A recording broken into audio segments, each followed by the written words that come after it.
Hi everyone, welcome to Three Cups Full. Come sip with us.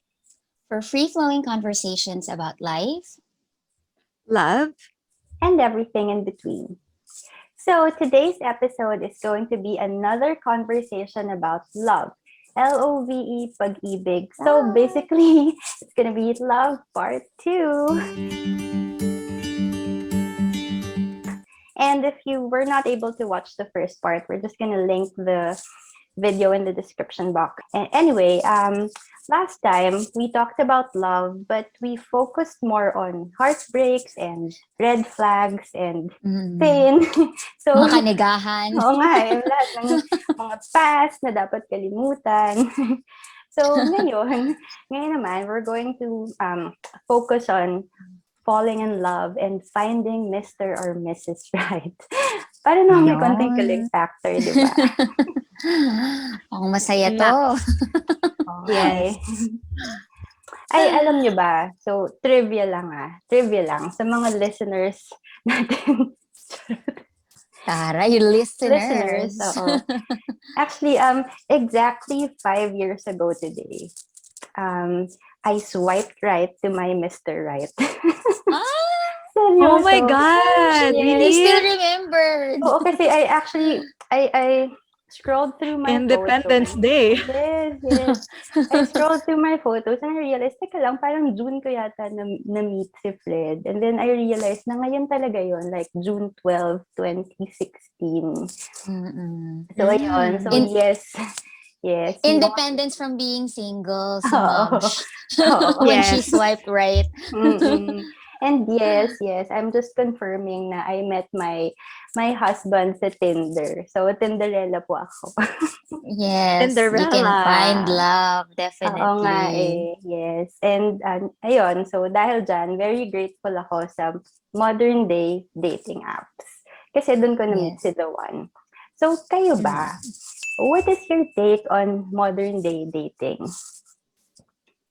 Well, for me naman, modern day dating, kasi I've experienced both, the traditional and the modern day dating. Modern day dating kasi is, when I think about it, I think about social media apps like Tinder, even Facebook, Friendster, ganyan. And then the traditional way of dating, for me, means like meeting someone like organically, like you met someone sa school mo, sa workplace mo, someone, a friend ng friend mo, parang ganon.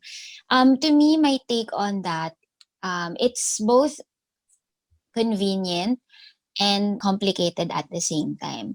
Convenient in a way na you get to meet people you wouldn't even have an opportunity meeting regularly in your life. So, kung ikaw yung tipo ng tao who's just, let's say, school, bahay, work, bahay, and has a very small circle of friends, it's kind of hard for you to find someone, diba? Dating apps nowadays, mas madaling makakilala ng mga bagong tao. But in a way, it's kind of complicated kasi nga, you meet someone virtually and it's really hard to see authenticity. Kasi kung virtual, you can just say anything you want. You can put any picture you like. You can be anyone you want. You can be anyone you like. You can even change your name, di ba? Parang hindi mo naman kailangan ng NBI clearance sa mga sa Tinder or sa mga ganyan-ganyan. So, at some point, it's complicated, but at the same time, it's convenient. But not taking away from its positivity. Marami akong kakilala na like Mica, like our very own Mica. Yes. Nakilala nila ang kanilang the one dun sa mga social media apps na yun. So, to me, you just have to find its good, find its benefits, but at the same time, you also have to be careful. Diba? Yeah. You have to be careful kasi mamaya, diba? Kakanood ko kasi to ng Netflix, yung mga may serial killers, di ba? Yung mga stalkers. Ay, true, yeah. It's like thrifting di ba? Kailangan talaga matyaga ka. Talagang kailangan kilatisin, i-check ng mabuti. Yeah. Yes, parang ano lang, online shopping lang yan, di ba? Bago ka mag-mine, siguraduhin mo muna na legit. Na walang defect. Yeah. For me, it's quite complicated. Kasi I feel like it has a lot of mind games. Mm. Parang ang dami mo kailangan i-decipher, ang daming, ano ba, parang mixed signals that you have to go through. I don't know, maybe it's just me, pero I find it hard. So, you Yun. prefer yung traditional na ligawan, ganon, getting to know? In terms of like using, dating apps, I'm not against it. It's actually just a tool to get to know other people, to have Mm. more reach or like to have more opportunities to meet in general. So I'm not against it. Pero napansin ko lang in my experiences, parang it's harder for me to get to know the other person pag virtual lang. Mm. Especially, hindi mo ma-meet siya in person. Let's say, for example, he is in another city or another country na parang medyo mahirap to meet in person. So, yun. Ako naman, I find it a bit straightforward. Kasi in my experience sa mga social dating apps na yan, people would really express their real intentions sa'yo kahit Agad-agad. kahit gaano pa siya Mm. ka-off. Minsan, in a negative way na kasi straightforward to the point na ang babastos na. Like, he, diba? Parang some people would literally approach you and say, parang express na he just wants to get, You know. yeah, that thing, which is kadiri. Mm. Pero, yun nga, so tama si Nessie, when using those platforms, you really have to be very careful kasi it's a risk eh. Ako, with Fred, siguro sunerte lang ako kasi ano lang siya eh, parang isa lang siya talaga sa trinay ko na i-meet. Kasi personally, I was really scared to meet those people in person. Mm-mm. Kasi hindi mo alam eh, baka ano ba yung background doon. Pero for some reason with Fred, I just felt comfortable meeting him. Ayun, it does come with a risk, but if you find the right person, then it'd be a happy ending. Ay. Oh, it's gonna be worthwhile. Yeah. Worth the risk. Worth the risk, Yes. yes. Well, just to add, no, like modern day dating, it's not just about like those apps that we use. It can also be, for me, napansin ko lang sa panahon natin ngayon, it's so hard to be very specific. Minsan walang label, hindi mo alam kung ano kayo. Diba? Kasi dati Mm-mm. parang, simple lang. Kay ligawan kita, nasasagutin mo ko, tapos tayo na. Pero Mhm. nowadays, I just noticed na parang may mga commitment issue sa mga tao ngayon, di ba? Parang, True. I'm not looking for anything Maybe I'm one of serious those right now. people. So it's not just about meeting people online or meeting people through social dating apps. I think it's more complicated now because ang dami ng labels. Hindi lang kayo yung traditional na boyfriend girlfriend. Pwedeng you're Mm-mm. dating but you're openly dating, you can still date other people, or you're just together Ah, for something else, Oo pero wala nga. kayong label. So, di ba dati kasi very yeah. straightforward, very simple lang, ligaw, tayo na, tapos eventually, magpo-propose ako, kakasal tayo. Pero ngayon parang sobrang dami. Okay, anong classification natin? Di ba? So, to me, that's also how I see modern day dating. Mm. Oh, parang the label is not so important. Let's just enjoy what we have right now and see what Mm-mm. happens next, 'di ba? Parang ganun. Mm-mm. Mm-mm. Which Mm. can be disadvantageous to some people, 'di ba? Especially to Mm. girls. 'Di ba? Lalo na if your Yeah. biological clock is ticking, tapos yung Mm. partner mo is parang, hindi ka naman pala committed, 'di ba? So, Yeah. bye, char. Bye. Maybe for the Yeah, younger generation, it's convenient. I mean, yung ganung klase ng Yeah. relationship. Kasi parang they get to experiment and experience being with several people na walang, kasi yung real commitment na kayo lang. No strings attached. Oo, yung exclusivity, walang ganon. So I guess, mm. baka it saves them time, I guess. Saves them time. Try lang ng try. Kasi Until you bata pa. succeed. More chances of winning. Pero parang Oo. sa ating mga medyo, Matanders na. siguro tayo, we're looking for serious relationships na. So maybe that's not so convenient for us. But I guess, kanya-kanya yan. to each his own na lang. Mm-mm. Again, it has its own advantage and disadvantages. It depends on your situation and also your perspective, diba? Yung mga dating apps, it's just a tool. Nasa tao pa din yun kung paano mo gagamitin yun eh. It could be for good, but it could also be for the bad. Kung gagamitin mo siya just to get laid or what, parang ang pangit, diba?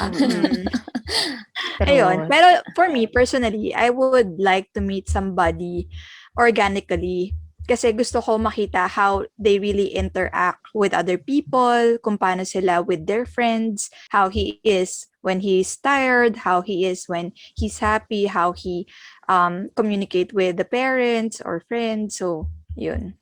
So, open ka, girl. Pero, open. Open naman. Open. So, Parang guys, sari-sari store open lang. siya. Open. O basta make a recommendation. Oo, I get. Kakilala. Okay, sige, noted. Okay, so with that being said, like dating. So kayo ba, before you met your husbands, how did you know when your heart is ready to love again? Ako siguro, I know that I was ready when I've already completely let go of my ex and all the memories that came along with that person. Sometimes kasi, you're already over the person, but you're still clinging on to the memories. Yun yung mahirap mong i-let go. So when you enter a new relationship na hindi ka pa totally over with the memories, parang dala-dala mo lahat yun in your next relationship. And personally, I feel that it will be unfair for that next person kasi it's unfair. It's unfair to carry over everything that you had with your ex to your current relationship. In the first place, kaya nga kayo nag-break kasi your relationship didn't work and then you're bringing it to your next. So, what's the point, diba? So, yun lang. I just feel na you really have to be completely over everything about your ex. Malinis na. Yes, clean slate. Let's Clean start. slate. Yeah, with a clean slate. Ako naman, I know that I am ready to fall in love again when I'm already happy being single.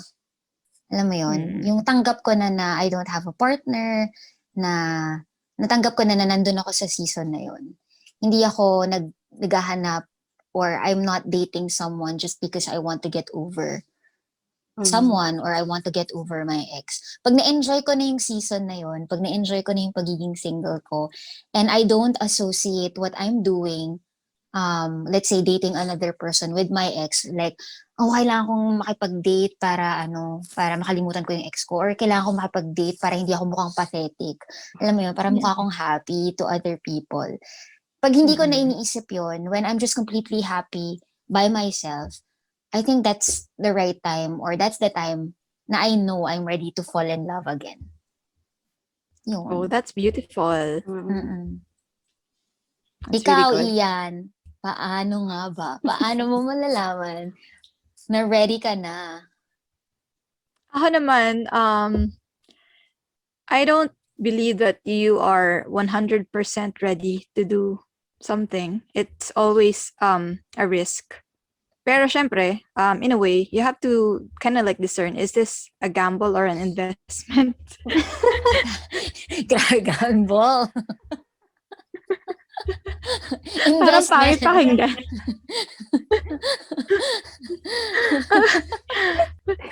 Pero yun nga, I don't believe that you will be 100% ready to love again eh. Kasi there would always be, small hints of hesitation and doubts. Yung sabi nga ni Mica, sabi niya to before na hindi ko talaga makakalimutan. She said, when you know, you just know. So ako, I believe in that. When you know, you just know. Kahit na hindi ka ready, you will, still take the risk. Kahit na parang, takot ako. Pero sige, I'll try. Yun. And yun din, yung sinabi din ni Agnes na if you're happy on your own, yung contented ka naman na single ka, na hindi ka super desperate to be in a relationship. Kasi 'di ba, parang wala naman siyang tangible thing for you to say, I'm ready. Mm. So I really think that it's really just taking the risk and being courageous to try, which I Yes. lack. Well, sabi mo nga, Ian, no, depende yun. You'll never be 100% ready to dive into a relationship. Maybe because of your past experiences, you've experienced Mm-mm. heartbreaks, you've experienced not so good things about being in a relationship. Kasi hindi naman lahat ng relationships are successful, di ba? But with that being said, what do you feel about second chances? Diba? So, hindi nag-work ngayon with this person. Naniniwala ba kayo na eventually, baka mag-work naman ulit at a different time, different moments in your life? Not naman different lifetime, iba na yon. What do you feel about second chances? Do you believe in it or do you think, no, hindi na pwede. Once is enough. Ako siguro, it depends on the situation. If you are still in the boyfriend, girlfriend stage, then it has limitations. At saka it depends also on kung ano yung ginawa niya. But if it's already in the context of marriage, of course, I will always choose to forgive. Kasi nasa vow ko na yun eh. 'Di ba? Parang naisumpa ko na yun kay Lord. So, yun. So, I will give chances in marriage context. Sabi nga ni Mica from our previous episode, breaking up is not an option. So, that's the way I see it in marriage. Pero kapag nasa boyfriend and girlfriend pa lang kayo, yun talaga yung time that you can discern whether this person is the right one for you. So, yeah, it depends again. Let's say schedule-wise, distance-wise, something that you can fix, then do it. Pero if it's a character thing, like if he is being dishonest like all the time, if he's cheating again and again, then yun, mag-isip ka. Pwede ka pang kumawala. Pwede pa. Hindi pa huli ang lahat. Yes. Oo. Yun yung for me. Napaisip ako sa sinabi mo, Ian, no? Kasi tama ka nga. Kasi initially, my answer was, no, I don't believe in second chances. But, ano yun sa context yun ng boyfriend and girlfriend. Pero sa pag-marriage, parang, oo nga no, kasi parang you really have to give your partner a second chance. Pero inisip ko rin, what if paulit-ulit na yung cheating ng husband mo? Parang that's still something na pag-iisipan ko kung bibigyan ko ba ng second chance. Kasi honestly, that's really very difficult to forgive Kasi I think that second chances are only for those people who can fully forget about the mistakes of your partner and forgive them wholeheartedly. Kasi kung ako yun, parang if you've cheated on me several times, ang hirap kalimutan yun Kasi, di ba? Pero if you don't forget and forgive, tapos binigyan mo siya ng second chance, then that second chance would definitely not work. Kasi nga, like what I said before, di ba?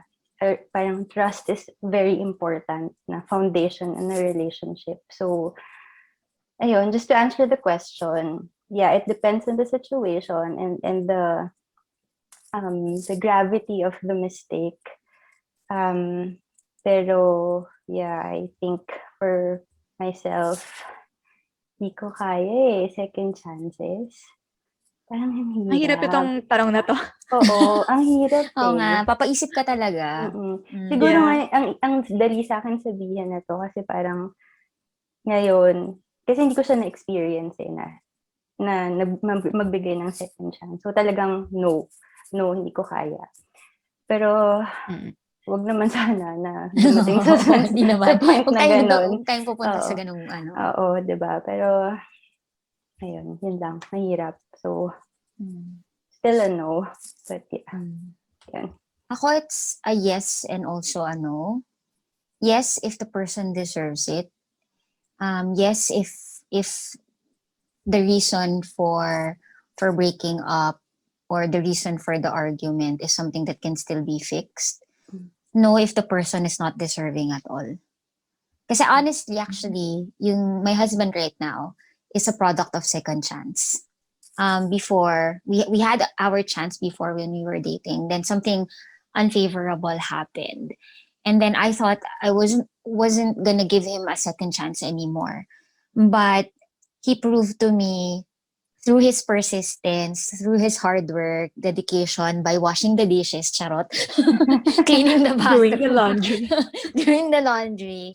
I mean, he did things, or he did things to prove himself again. And Mm. I'm really glad I gave him a second chance. I gave him the benefit of the doubt at that point. Siguro no lang if the reason was cheating, if the reason was him hurting me physically, something that really goes against my values. So yun, ang hirap eh. Actually, hindi mo naman talaga masasabi if you'll give or not give a second chance unless you're in that situation. Ang hirap sabihin ngayon. Parang ngayon sabihin mo, di ko talaga kaya. Di ko kayang magbigay ng second chances. Pero pag dumating ka na dun sa point na yun and you really love that person, I know a lot of people, as in, Yeah. like, people really close to my heart na minsan hindi ko maintindihan bakit binibigyan ng second, third, fourth, fifth, sixth, etc. chances. But who am I to judge? I'm not in their shoes. Siguro sobrang hirap. So, yeah, it's a Yeah. yes and a no for me. It really depends. Additional din when the family dynamics changes, kapag nagkakaroon na kayo ng anak, Isa 'di ba? pa yun. Parang you're Oo. more likely to forgive because you want to keep that family whole, 'di ba? Yeah. Daming factors na kailangan i-consider. So, grabe, no? Ang second chances. Talagang, there's never really a definite answer for that. Yep. Kasi, sabi mo nga, Nessie, di ba, ikaw, your husband is a product of a second chance. So, you can never really tell, no? I guess siguro you just know in your heart. You just have to trust your gut feeling to know when to give that person a second chance. And maybe that second chance can lead you to Mr. Right. Yes. So, so that being said, so how did you prepare, or how are you preparing yourself to be the right person for someone? Sige, ako muna kasi did you. So, tapos na. Past tense. Actually, wala naman akong specific talaga na maalala na consciously or intentionally na ginawa ko to prepare myself. But I guess during the time when I was single, I really focused on myself. I focused on my own happiness. I made sure that I was happy on my own, so that when I entered a new relationship, I was whole again. And I didn't need my partner to parang to fill in a void na meron sa heart ko. So yeah, and that's how I prepared myself. I loved myself first. And I made sure that I am happy so that I can also give happiness to my partner. Yun lang. Pero wala namang anything specific na ito yung ginawa ko, step 1, step 2, step 3, step 4. Walang ganon. I just consciously loved myself more. Also, parang improved myself in terms of my career. I focused on my own needs. I focused on the needs of my loved ones. And then eventually, it just happened. It happened organically. Ganon, the story unfolded after that. When I least expected it to happen. So, Ian. Ako medyo similar din kay Nessie. I don't really have things that I do to prepare. Actually, this question reminds me, ay, dapat ba nagpe-prepare na ako? Pwede, it could be a sign. I just enjoy the time that I have now. Kasi I just know that I will never have this time back again. Yes. And Yes. bakit? Pasintabi ba? Yes. Yes na yes. Oo, yun. Kasi I know that singlehood it's also a season. It will pass. So I'm just really enjoying it. This is the time that I can do whatever I want. I can pursue the things that I want to do. I have a lot of these opportunities that I know. Tutuloy ko ba to? That I know that Yes, yes, yes. I couldn't do anymore, perhaps, when I'm already married. Kasi of course, when you're already married, you have to consider your partner. Hindi na lang yung sarili mo eh. And I pray for it. Siguro yun yung pinaka-preparation na ginagawa ko. And wala, actually yun ang naisip ko eh. Dasal lang, dasal. Yeah. Yeah. But of course, praying is very powerful. But of Yes. course, kailangan may action din. Prayer without action is quite senseless. So, dapat talaga may action din, which I honestly lack, I feel like, admittingly now. Kasi I don't really go out of my way to meet new people. Galaw-galaw din daw, sabi ni Lord. Yeah. Yan. Kaya nga, parang yung nabasa ko tong tanong na to, parang, ha? Wala akong ginagawa. Yun. Ikaw, Mica. Ang ganda ng mga sinabi niyo. Alam mo, Ian, ironically, kung feeling mong wala kang ginagawa, feeling ko naman, ikaw yung may maraming ginagawa to prepare for a relationship. Kasi ako personally, looking back, I feel like I wasn't able to enjoy the time that I was single. Kasi parang, ewan ko, parang I was too focused on finding love eh. Ganon. Ikaw, it's really nice that you're really enjoying the time with yourself and doing everything that you want to do habang single ka. Kasi tama ka, when you get married, talagang, syempre, you also have to consider your partner, di ba, in making decisions and in doing all those things. Just to add to what you said, so apart from siguro loving myself harder, ganun, and enjoying the time. Siguro, the thing that I did to prepare myself for a relationship is to welcome the idea that I'm going to find that person meant for me. And syempre, yun, effort din. Effort na to make myself pretty, to meet new people, ganun. Kasi hindi rin naman ganun kalaki yung circle of friends ko. So, I really have to exert a little more effort just to meet other people. Kaya rin siguro nag-resort ako sa dating apps kasi nga to expand my circle. Yun lang. Ay, ang ganda nung sinabi mo. Welcoming the thought of meeting somebody. Parang yun yung lagi kong nakakalimutan. Parang ako lang naiisip ko. I will practice that. Oo, kasi diba, law of attraction. Kung ano yung parati mong iniisip, it will happen. True. So girl, start mo na yan today. Start na. Set ako ng 5 minutes per day. Okay, I will just think. True love, come to me. Hindi mo pa ng kandila, diba? Oo nga eh. May altar pa. Pero totoo yun, Ian. Just enjoy that season you're in. Sabi mo nga, it's a gift. To me, being single is a gift. You'll never be able to go back when... Ang pangit pakinggan when you're already married, you won't be able to go back. Di, alam mo yung enjoyin mo lang yung time na you can cook whatever you want. You can eat whenever you like. Hindi mo kailangan magluto at this time. You can just dance around in your house, not do the dishes. Alam mo yun. You can travel to a country without consulting anyone. You can make decisions on your own. So, when you're married, when you have your own family, the dynamics of your life will entirely change. That's true. But not naman in a bad way, I'm not saying it's bad. It's just that... In a good way naman din. It's different. Mamimiss mo lang. Mamimiss mo lang yung freedom that you had before. And in your case, actually, it's even better. Kasi you are living by yourself. You're living on your own. You're not living with your family.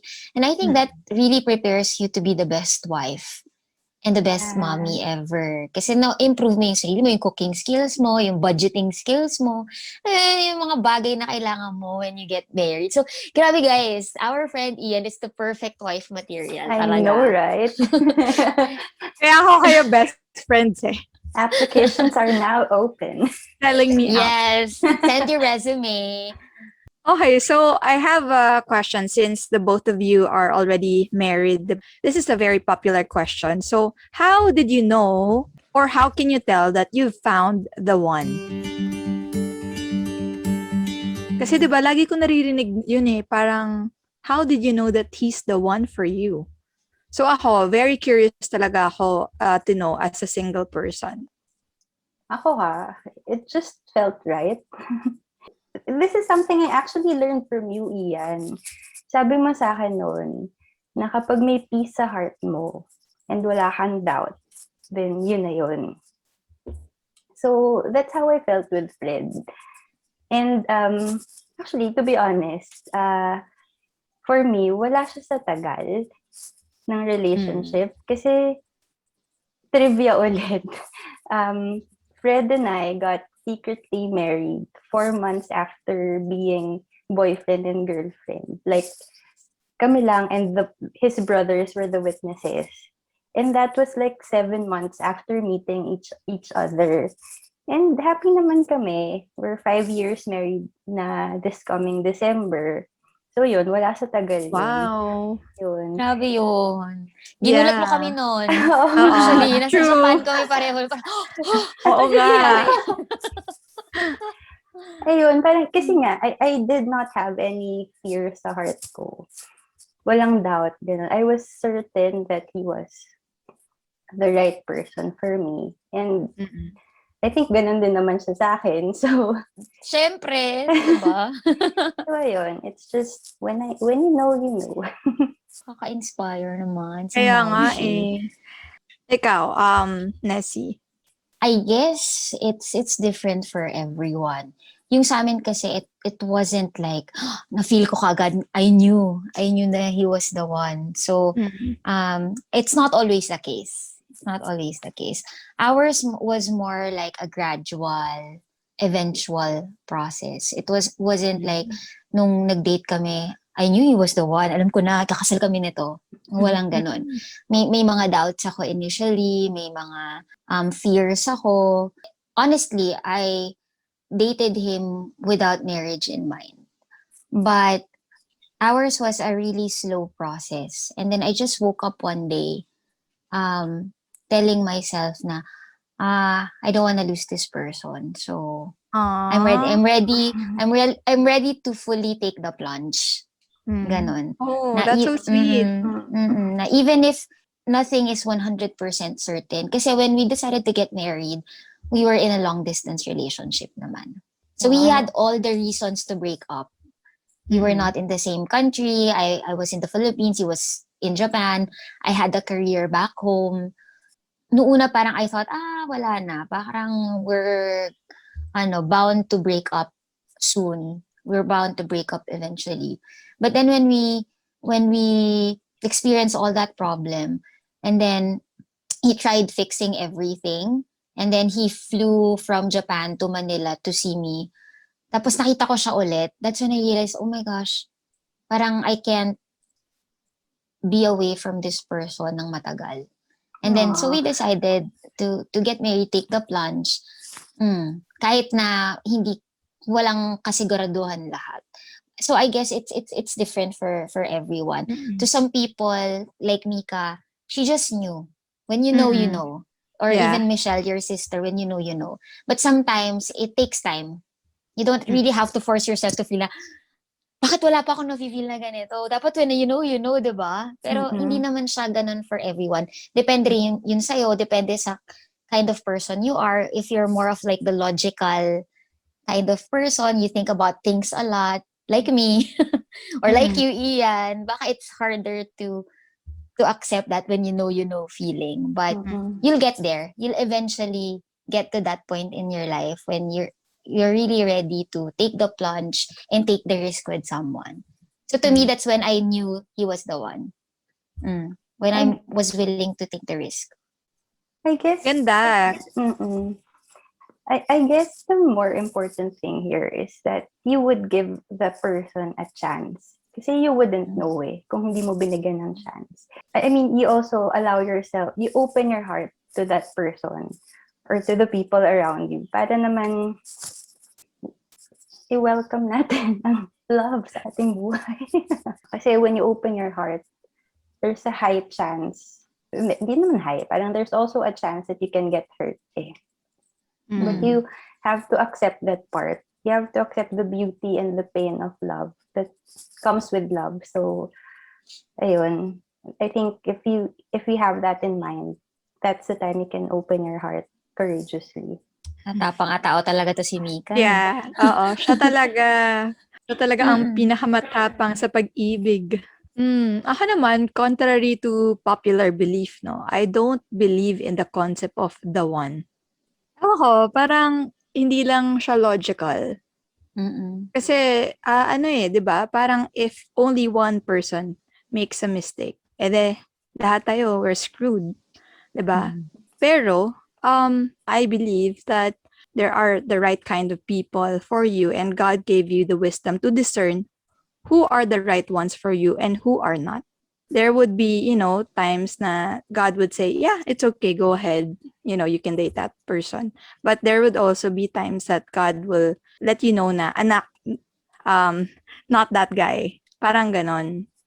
How will you know pala, no? Pag ganon. Parang na, kunyari, andyan na nga yung mga possible, mga potential people to be your partner. How would you know if sino doon yung pwede mong bigyan ng chance and yung talagang no? Mini, mo. Charot. Joke lang. Ako siguro there's two things that came up to my mind when you asked that question. So number one is the character. So kung ano ba yung character niya. And then number two is the consistency. Sige, add ko na rin para 3 C's. Commitment. Taray. Character, consistency, and commitment. Yun. I think, in a nutshell, yun yung hinahanap ko. I like the consistency part. That really makes a lot of sense. Kasi pwedeng best foot forward lang sa una eh. Tapos, di ba, kung hindi consistent, parang... At saka, for me, the one is the person that you've chosen to accept.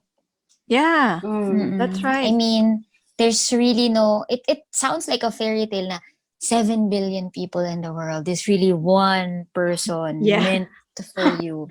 For me, that's also illogical. It's not very practical. But the one is the person that you've chosen to accept, the person that you've chosen to struggle with for the rest of your life. I mean, hindi lang naman struggle. Siyempre, may love, may ano rin. Pero, di ba, the person you're willing to go through the good and the bad times with. Yeah. Oh, I love that. Yeah. That's so beautiful. Yeah. Yep. Well said. Kikiligin naman yung asawa ko pag narinig na to. Kikiligan siya. Gusto ko ng bagong bag, charot. Or ng bagong laptop.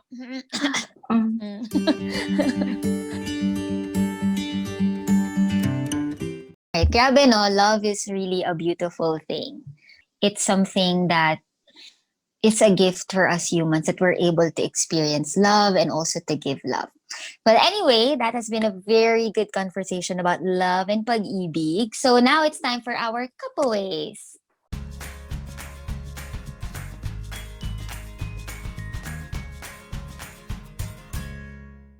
For me, more than making an effort to find your Mr. or Mrs. Right, the more important thing is to work on being the right person for someone. And love yourself harder kasi you wouldn't be able to give love if you're not overflowing with love. So, yun.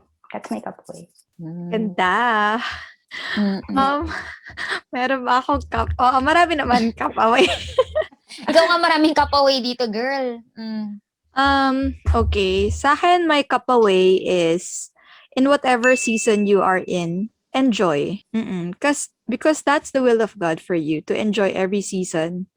Whether you're single, whether you are already married, whether you already have children, yeah, see the good things and the beautiful things in those seasons. Ako naman, my cup away from today's episode and even from our previous episode about love, is that effort is really important in whatever season you're in. So when you're single, you have to put effort sa sarili mo, improving yourself, effort in meeting other people, di ba? Or giving chance to other people. But also effort, more effort when you have already found the one. Di ba? So Yes. it doesn't just stop from the moment you say, I do. Diba? Hindi yun fairy tale na and they lived happily ever after. That's not true. So even after finding your true love, even after finding the one, you always have to exert effort to make sure that your relationship will last forever. And I thank you. Bow. Char. Beautiful! Ay, parang siguro itong Mm-mm. episode na 'to ipapanoorin ko ng mga 10 times. Mm-mm. Pag ninilay-nilay ako.